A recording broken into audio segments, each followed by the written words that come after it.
Bonjour à tous et aujourd'hui on se retrouve dans une nouvelle vidéo pour vous montrer toutes les nouveautés d'iOS 10 dans l'application iMessage d'iOS. Donc vous allez ouvrir iMessage et là voilà comment son interface se présente. Donc vous voyez que la barre de message est plus petite.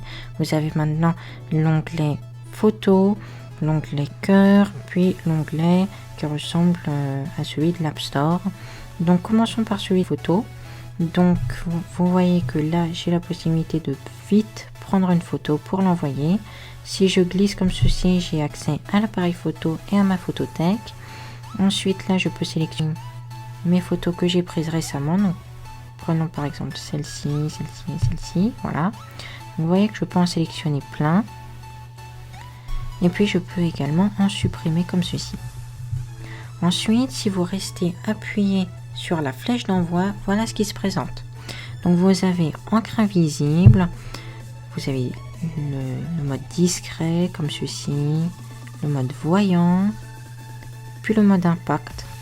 Donc moi je vais vous montrer avec encre invisible. Donc encre invisible c'est vraiment bien parce que vous allez pouvoir vraiment... Alors je vais vous montrer. Donc, tout simplement, quand votre destinataire va recevoir votre message, il devra glisser son doigt sur la photo, la bulle de message ou encore le document que vous allez envoyer pour faire apparaître le message. Donc, par exemple, si vous avez un document confidentiel à faire signer ou autre, c'est plutôt pratique. Comme ça, personne ne peut le voir. Et du coup, vous pouvez directement effacer comme ceci le message. Ensuite, si vous écrivez par exemple voiture, donc il faudra avoir les prédictions, on met directement un emoji voiture. Pareil pour, je sais pas moi, ballon. Voilà, on met directement le ballon. Donc je vais vous montrer avec l'emoji. Donc là par exemple vous voyez que avec plus de 3 emojis, les emojis deviennent plus petits, alors que si j'en efface un, voilà, ils sont vraiment très gros. Donc voilà, là je peux l'envoyer comme ça. Ensuite, si je reste appuyé sur une bulle de message, si par exemple j'écris test, voilà comme ceci, je l'envoie, je reste appuyé sur ma bulle de message. Et voilà ce qui apparaît. Donc là, on peut mettre un j'aime, un pouce en l'air ou un pouce en bas, des 1, des points d'exclamation, également des points d'interrogation. Vous voyez que si je mets ça, vous voyez que ça marche. À chaque fois, tout ce que vous allez mettre, les animations vont être adaptées à iOS 10. Donc ensuite, si j'envoie par exemple, je sais pas moi, anniversaire, excusez-moi, voilà comme ceci, je reste appuyé et là vous voyez que je peux envoyer un effet. Donc par exemple avec écran, nous avons 5 animations disponibles. Donc nous avons les ballons que vous avez vus, nous avons également les confettis, toujours dans l'esprit très festif. Ensuite nous avons les petits lasers, les feux d'artifice et enfin l'étoile filante. Donc ça peut être plutôt sympa pour le nouvel an. Ensuite, donc moi si je prends les ballons, je l'envoie. Donc premièrement, vous allez avoir l'animation ballon sur votre iPhone qui apparaîtra, mais votre destinataire également. Toutes les animations que vous allez envoyer à partir de votre iPhone tournant sur iOS 10, votre destinataire le recevra tel que vous l'avez envoyé. Donc par exemple, si vous sélectionnez une bulle comme ceci et que vous sélectionnez l'impact, vous l'envoyez et votre message, quand votre destinataire ouvrira le message, il aura l'animation impact qui va être sur son iPhone. Ensuite, si vous allez dans le cœur, vous avez la possibilité d'envoyer des toc-toc. Donc ça sert pas à grand chose, c'est exactement pareil que sur l'Apple Watch. Vous voyez que là mon destinataire reçoit directement les petits toc-toc avec les animations comme ceci. Vous pouvez également changer la couleur. Donc ça sert pas à grand chose encore une fois.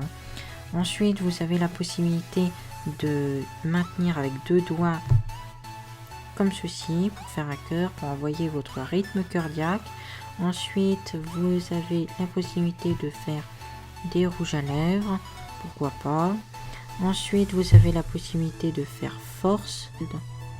Voilà. Donc là, voilà. Si vous forcez, regardez ce qui se passe. On force comme ceci et il y a une petite animation. Donc, à quoi ça sert, on ne sait pas.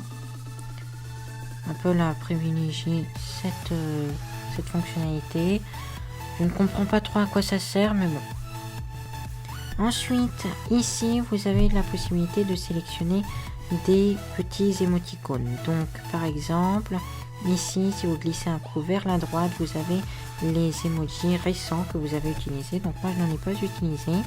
Ici, vous avez les Mac classiques. Donc, si par exemple, vous voulez envoyer un Mac comme ceci, voilà. Ensuite, là, vous avez des gifs animés. Donc, prenons par exemple cet exemple-là. Voilà. Vous voyez que si je l'envoie, le gif va s'animer automatiquement. Donc, si par exemple, j'ai envie d'envoyer un gif animé pour un anniversaire, regardez. Je cherche anniversaire et voilà. Donc, je sélectionne les mignons, je l'envoie. Et ensuite, voilà. Le gif s'anime. Ensuite, dernière fonctionnalité, vous avez la possibilité d'envoyer une musique. Donc, par exemple, directement via Apple Music, vous pouvez envoyer une musique. Donc, je ne sais pas trop si c'est l'extrait de la musique ou si c'est la musique entière. Donc, il faudra écouter. Et ensuite, là, vous pouvez directement mettre votre message. Ensuite, autre fonctionnalité, si vous copiez un lien YouTube, par exemple une vidéo, un lien internet par exemple, vous avez directement la possibilité d'afficher la miniature de votre vidéo. Donc par exemple celle-ci, vous voyez qu'il y a la miniature, donc c'est bien plus pratique que juste un lien. Et là, vous pouvez directement lire la vidéo que vous avez envoyée directement depuis l'application Message. Donc vous voyez que là je peux faire play, pause, mais par contre je ne peux ni avancer ni reculer dans la vidéo, ce qui est un petit peu dommage. Donc je pense que Apple améliorera ça dans les prochaines mises à jour bêta d'iOS 10. Vous savez, c'est la première bêta d'iOS 10 que propose Apple. Donc normalement il y aura de nombreuses autres fonctionnalités qui seront disponibles. Donc voilà. C'est tout pour cette vidéo, j'espère qu'elle vous aura plu. Si c'est le cas, n'hésitez pas à me dire ce que vous en avez pensé dans les commentaires. Et moi je vous retrouve à très bientôt pour une prochaine vidéo. Allez, salut!